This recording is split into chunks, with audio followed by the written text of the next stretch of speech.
शहनाज, जो बेहद गरीब थी, जब भी किसी लड़की को महंगे लिबास में सजकर देखती तो मन ही मन सोचती, काश मेरे पास भी इतनी दौलत होती तो मैं भी ऐसी सुंदर नजर आती। हालांकि वह खुद इतनी खूबसूरत थी कि सहेलियां अक्सर उसकी तारीफ करती। उसके घर में अब्बा सिलाई का काम करते और वह उन्हें अपनी गरीबी की कहानी सुनाती रहती। एक दिन घर में पुरानी किताब मिली जिसमें गांव के पहाड़ी वाले किले की बात थी। उस किले में सदियों से सोने के सिक्के छिपे थे। यह सुनकर शहनाज खुश हो गई और अपनी खास सहेली जुनैरा को बताया। लेकिन जुनैरा वहां जाने से कतराने लगी और शहनाज को भी मना किया। फिर भी शहनाज नहीं मानी और पहाड़ी के ऊपर बने किले के पास पहुंच गई।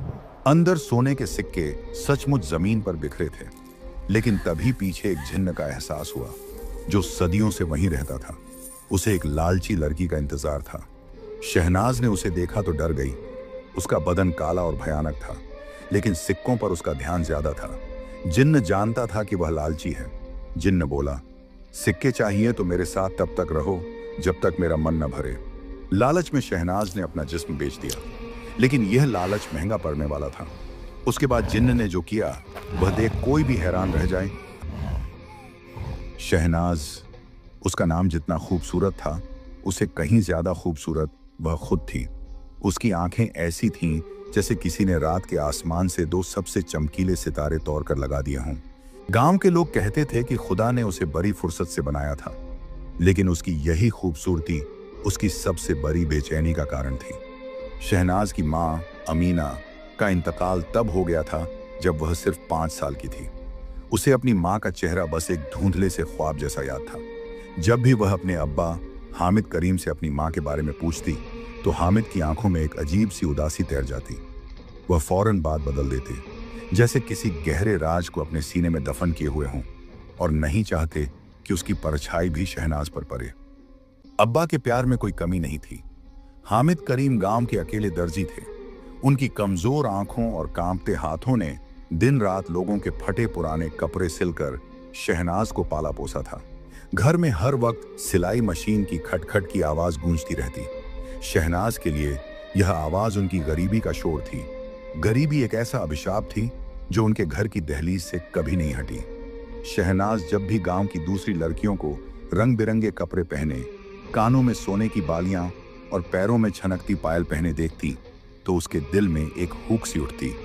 वह अपनी फटी चुनरी और पुराने फीके पड़ चुके सलवार कमीज को देखती और उसकी आंखों में नफरत भर जाती, गरीबी से नफरत। वह घंटों सोचती, काश हमारे पास भी पैसा होता, मैं भी मखमल के सूट पहनती, मेरे पैरों में भी पायल होती। और जब वह किसी लड़की को स्कूटी चलाते हुए गांव की सड़क से गुजरते देखती तो उसका दिल कसक उठता, काश मेरे बाप के पास भी दौलत होती और मैं भी स्कूटी चलाती, पूरे गांव में घूमती। उसकी सहेलियां जब अपने नए झुमकों और चूड़ियों की बात करती तो शहनाज चुपचाप वहां से उठ जाती। उसके पास दिखाने के लिए कुछ नहीं था सिवाय उसकी खूबसूरती के, जिसे वह अब एक बोझ समझने लगी थी। एक दिन उनके घर एक रिश्ता आया।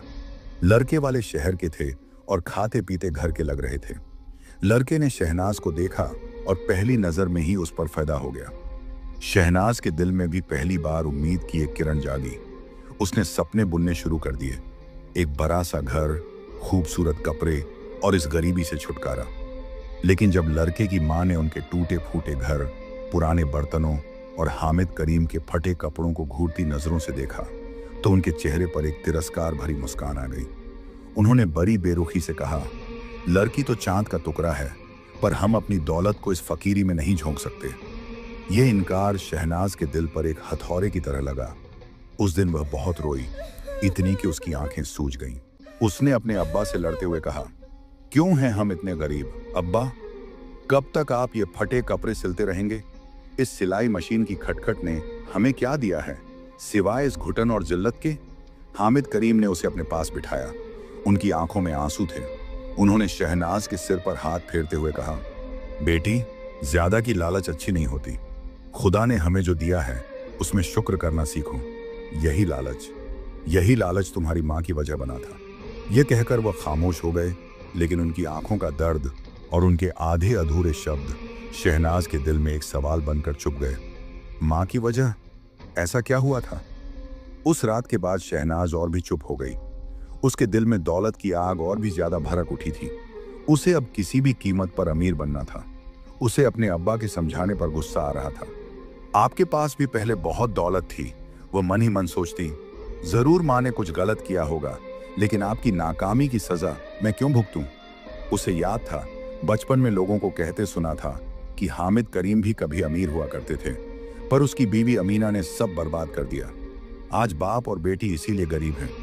ये बात उसे और भी चुभती थी।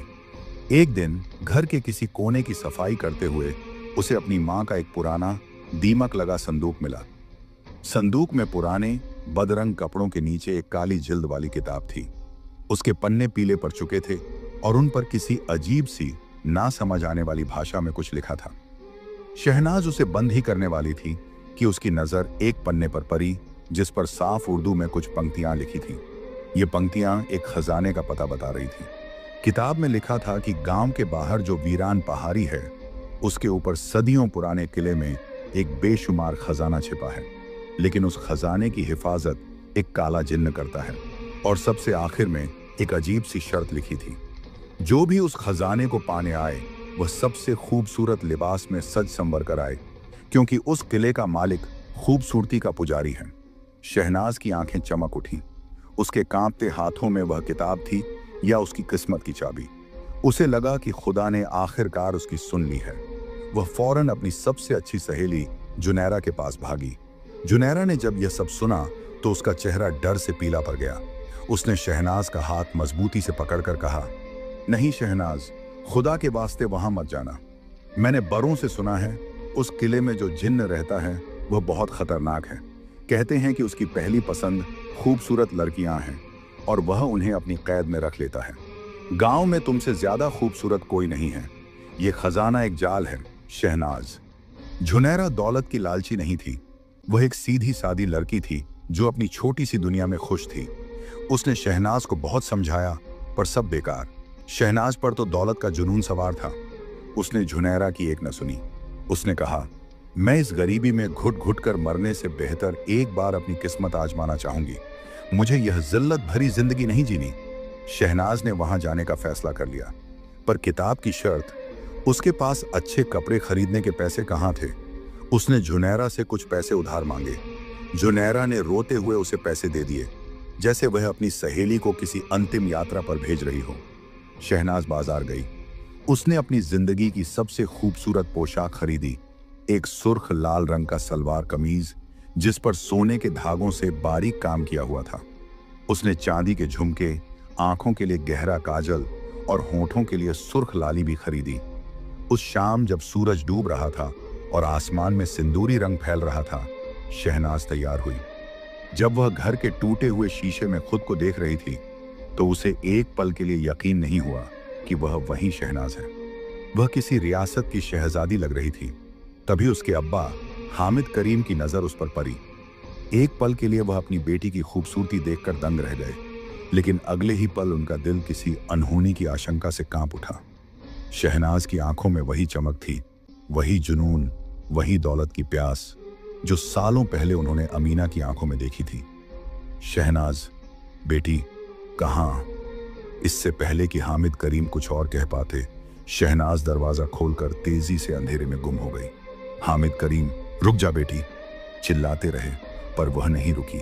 पहाड़ी का रास्ता सुनसान और डरावना था। हवा की साएं साएं की आवाज किसी के रोने जैसी लग रही थी। जंगली झींगुरों की आवाजें खौफ पैदा कर रही थीं, लेकिन शहनाज के दिल में डर से ज्यादा खजाने की चाहत थी। वह हाँफती हुई पहाड़ी चल रही थी। जब वह किले के विशाल टूटे फूटे दरवाजे पर पहुंची तो वह अपने आप एक चरमराहट के साथ खुल गया, जैसे कोई अंदर उसका ही इंतजार कर रहा हो। किला अंदर से किसी भूल भुलैया जैसा था। दीवारों पर मशालें जल रही थीं, जिनकी हिलती हुई रोशनी में अजीबोगरीब परछाइयां नाच रही थीं।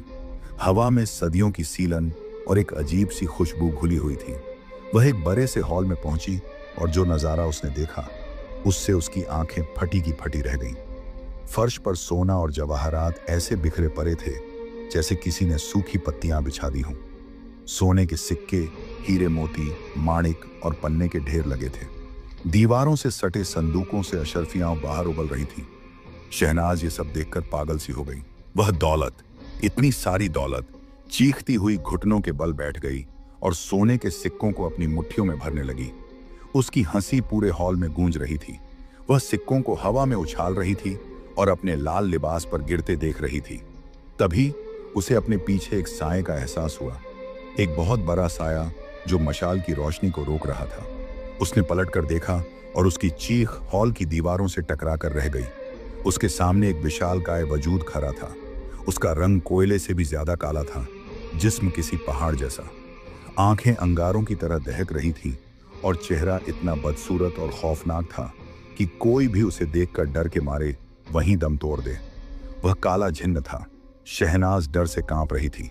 वह पीछे हटने लगी, पर उसके पैर जमीन में जमे हुए थे। लेकिन जिन्न की आवाज उसकी शक्ल के विपरीत बहुत गहरी और शांत थी। वह बोला, डरो मत शहनाज, मैं तुम्हें नुकसान पहुंचाने नहीं आया हूं। शहनाज हैरान थी कि उसे उसका नाम कैसे पता। जिन्न मुस्कुराया। उसकी मुस्कुराहट उसके बदसूरत चेहरे को वो और भी भयानक बना रही थी। मैं तुम्हारे बारे में सब कुछ जानता हूं शहनाज। मैं तुम्हें महीनों से नहीं, सालों से देख रहा हूं। जब तुम रात को अपनी खिड़की के पास बैठकर चांद को देखती हो, मैं तुम्हें देखता हूं। जब तुम अपनी गरीबी पर रोती हो, मैं तुम्हें देखता हूं। वह शहनाज की तरफ बढ़ा, जो अब डर के मारे दीवार से सट गई थी। गांव में मैं कई बार तुम्हें देखने आता था, जिन्न ने कहा। जब तुम रातों को अपने कमरे में सोई होती, तो मैं खिड़की से तुम्हारी खूबसूरती देखता रहता। तुम्हारी मासूमियत, तुम्हारे बाल, तुम्हारी आंखें, तुम्हारी खूबसूरती ने मुझे तुम्हारा दीवाना बना दिया है। शहनाज की रूह कांप गई। यह जिन्न उसे छिप छिप कर देखता था। मैं इतना बदसूरत और तन्हा हूं, जिन्न ने उदासी से कहा। मैं यही सोचता था कि काश मैं भी तुम्हारी तरह खूबसूरत और नौजवान होता। मुझे यकीन था कि दौलत की चमक एक दिन तुम्हें मेरे पास खींच लाएगी। ये किताब, शहनाज ने कांपती आवाज में पूछा। ये मैंने ही लिखी थी, जिन्न ने कबूल किया। यह जाल तुम्हारे लिए ही बिछाया था, और देखो, मेरा इंतजार खत्म हुआ। तुम यहां हो, मेरे सामने। किले की तन्हाई में वह जिन्न शहनाज को देख बहुत खुश हुआ। उसे यकीन नहीं हो रहा था कि शहनाज सच में इस किले में आई है। वह अंदर ही अंदर बहुत खुश हो रहा था। जिन्न ने सोने के ढेरों की तरफ इशारा करते हुए कहा, ये सब तुम्हारा हो सकता है। दुनिया की हर दौलत तुम्हारे कर्मों में होगी। शहनाज की आंखों में डर के बावजूद लालच की चमक फिर से लौट आई। लेकिन जिन्न ने अपनी भारी आवाज में कहा, इसकी एक कीमत है। क्या कीमत?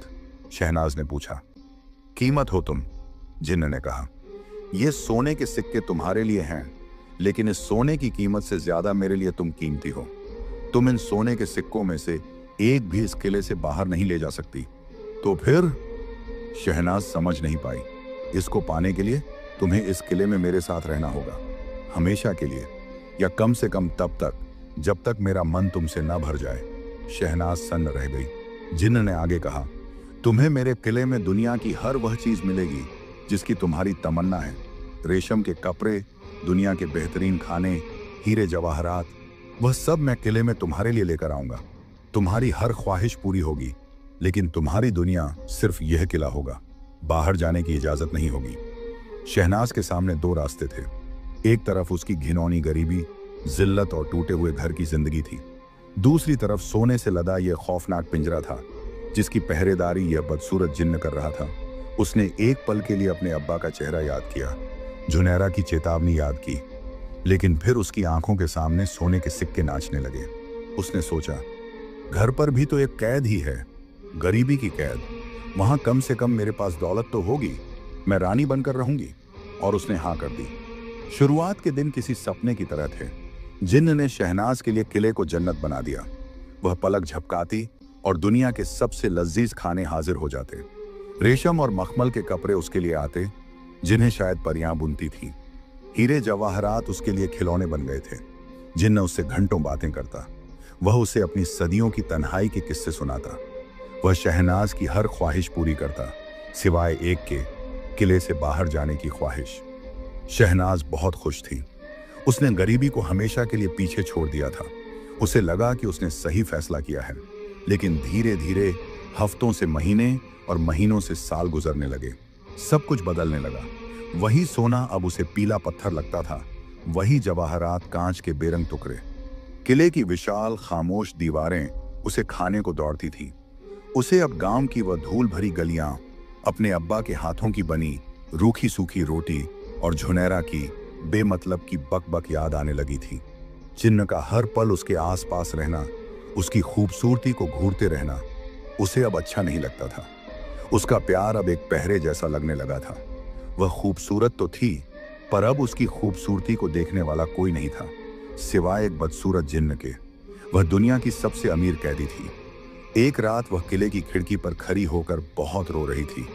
चांद पूरा था और उसकी रोशनी में नीचे उसका गांव एक छोटे से दिए जैसा टिमटिमा रहा था। जिन्न उसके पास आया और अपनी भारी आवाज में पूछा, तुम्हारे पास दुनिया की हर दौलत है शहनाज। तुम्हारे एक इशारे पर मैं आसमान से तारे तोड़ ला सकता हूं, फिर भी तुम्हारी आंखों में ये आंसू क्यों हैं? शहनाज का सब्र टूट गया। वह चीख कर बोली, मुझे यह दौलत नहीं चाहिए, मुझे यह सोना नहीं चाहिए, मुझे आजादी चाहिए, मुझे अपने अब्बा के पास जाना है। मैं थक गई हूं इस पिंजरे में रहते रहते। जिन्न खामोश हो गया। उसकी दहकती आंखों में आज एक अजीब सी उदासी थी।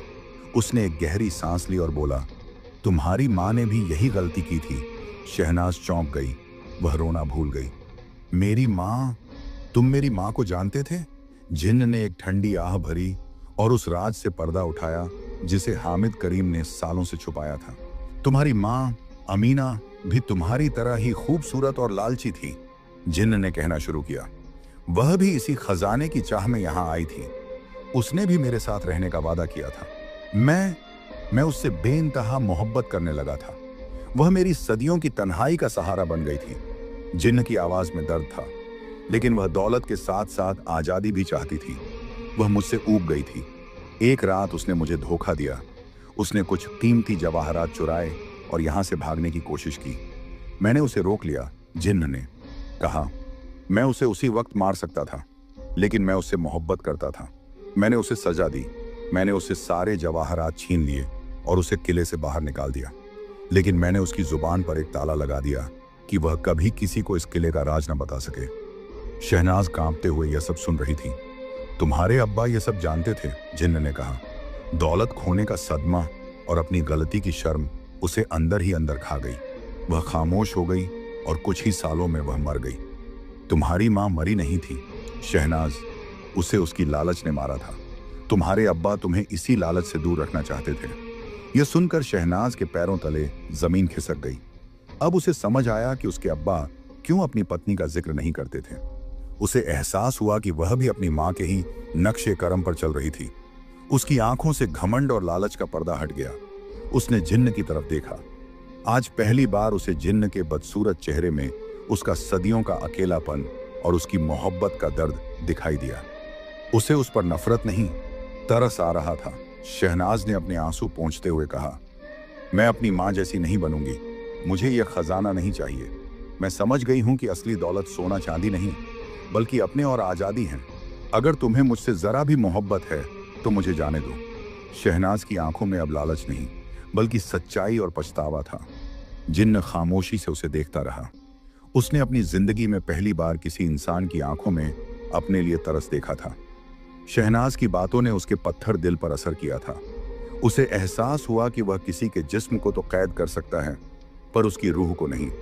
जिन्न ने भारी आवाज में कहा, तुम जा सकती हो। किले का विशाल दरवाजा एक बार फिर चरमराहट के साथ खुला। शहनाज ने एक बार भी पीछे मुड़कर उस सोने के ढेर को नहीं देखा। वह दौड़ती हुई पहाड़ी से नीचे उतरी। जब वह अपने घर पहुंची तो सुबह हो रही थी। हामिद करीम दरवाजे पर बैठे उसका इंतजार कर रहे थे। उनकी आंखें रो रो कर सूज गई थीं। जैसे ही उन्होंने शहनाज को देखा, वह दौड़कर उसके पास पहुंचे। शहनाज अपने अब्बा के गले लग गई और बच्चों की तरह फूट फूट कर रोने लगी। मुझे माफ कर दो अब्बा, मुझे माफ कर दो। उसे कुछ कहने की जरूरत नहीं थी। हामिद करीम सब समझ गए थे। उन्होंने अपनी बेटी को सीने से लगा लिया। उस दिन के बाद शहनाज पूरी तरह बदल गई। उसने फिर कभी दौलत का जिक्र नहीं किया। वह अपने अब्बा के साथ सिलाई के काम में हाथ बटाने लगी। उसे अब फटे कपड़ों और गरीबी से नफरत नहीं होती थी। मशीन की वही खटखट की आवाज अब उसे सुकून देती थी। वह समझ चुकी थी कि सोने के पिंजरे की रानी होने से बेहतर मिट्टी के घर की आजाद बेटी होना है। उसकी खूबसूरती अब भी वैसी ही थी, लेकिन अब उसमें एक सुकून और समझदारी की चमक थी जो दुनिया के किसी भी खजाने से ज्यादा कीमती थी। अगर आपको शहनाज और काले जिन्न की यह कहानी पसंद आई हो तो इसे लाइक जरूर करें। आपको इस कहानी में सबसे अच्छा क्या लगा? क्या शहनाज ने सही फैसला किया? अपनी राय हमें कमेंट करके बताएं और ऐसी ही दिलचस्प कहानियां सुनने के लिए इसे अपने दोस्तों के साथ शेयर करना न भूलें।